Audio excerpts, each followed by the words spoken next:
এই যে গোয়েন্দা সংস্থা দ্বারা অপকর্মগুলি করেছে, বাংলাদেশে 3টা ঘটনা ঘটছে, 4টা ঘটনা। গোয়েন্দা সংস্থা কোনোদিনও আসল রিপোর্ট দেয়নি। 75 15ই আগস্টে ঘটনা ঘটবে, গোয়েন্দা সংস্থা ক্লিয়ার করেনি। শহীদ রাষ্ট্রপতি জিয়া রহমান শহীদ হবেন চট্টগ্রাম, গোয়েন্দা সংস্থা সঠিক নিউজ দেয়নি। এরশাদ ক্ষমতা দখল করবে, গোয়েন্দা সংস্থা সঠিক নিউজ দেয় না। এরশাদ ক্ষমতা থেকে চলে যাবে, তার অবস্থা খারাপ, সঠিক নিউজ দেয়নি। বিএনপি ক্ষমতা থেকে যাবে, যেভাবে বরাদ্দ দরকার সেভাবে দেয়নি।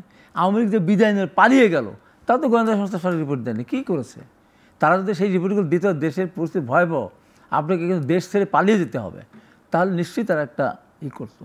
কোনো সংস্থা কোনো দিনও সরকারের কোনো কাজ সঠিকভাবে তারা ইনফরমেশন দেয়নি, আমি জেনে শুনেই বলতেছি।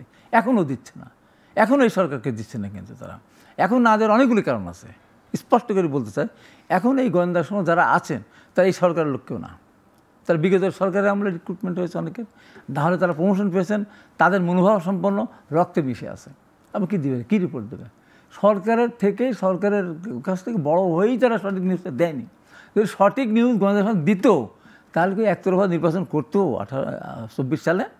ওই যে বিএনপির অফিস বন্ধ করে ক্রাইম সিন না কি একটা এখন টানালো, টানা বিএনপির অফিসে যেতেই দিল না, ওই বিএনপি নির্বাচনে আসলো না। আরে আসতে তো পার্টি অফিসে বন্ধ করে দিয়েছেন, আমরা যাবো তো তার থেকে? কোনো রাজনৈতিক দলকে অংশগ্রহণ করতে গোয়েন্দা সংস্থা বলতে পারতো না যে না ম্যাডাম বা না প্রাইম মিনিস্টার এ ঠিক হচ্ছে না, তাহলে কি পরিস্থিতি ভয়াবহ হবে? আমিই তো বলেছিলাম যদি আওয়ামী লীগ এবার নির্বাচন করতে পারবে না 24 সালে, যদি করে তাহলে বহুদিনের জন্য আওয়ামী লীগকে কিন্তু এই দেশের এই রাজনীতি থেকে দূরে থাকতে হবে। আর যদি সবাইকে নিয়ে নির্বাচন করে, তাহলে ক্ষমতা না গেলে বিরোধী দল থাকবে, আগামীতে ক্ষমতা আসার সুযোগ। আমি বহুবার বলেছি, এখনকার মতো কিন্তু গোয়েন্দা সংস্থা একবারও বলে না।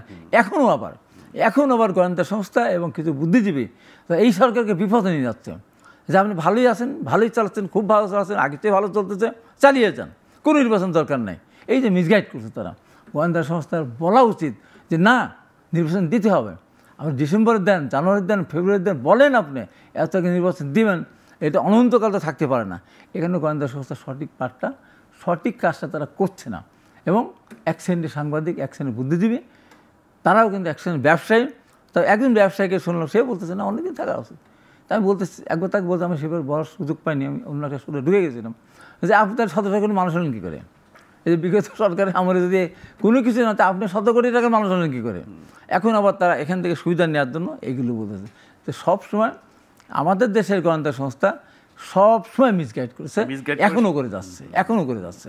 তারা শুধু তাদের স্বার্থেই কাজ করে, তাদের সাথে কাজ করে। এই যে যখন ধরলাম আয়নাঘর বললো, এই যে গুম খুন, এই ধরে নিয়ে র্যাব ধরে নিয়ে যাচ্ছে, ধরে নিয়ে 5 দিন 7 দিন রাখার পরে তারপর নিয়ে গিয়ে যুদ্ধ, তার সিনিয়র নিতে আসছে, বন্দুক যুদ্ধ হলে একজনও তারা মারা যায় না, সিনিয়ররা গুলি যেটা পাওয়া যায় সাথে থাকা গুলি, এইসব গল্প না এগুলো গোয়েন্দা সংস্থা বলতে পারতো না যে না এটা তো ঠিক হচ্ছে না। ইলিয়াস আলী হারিয়ে গেল, বলতে পারতো না ইলিয়াস আলীকে এভাবে হারানো বা গুম করা ঠিক হয়নি।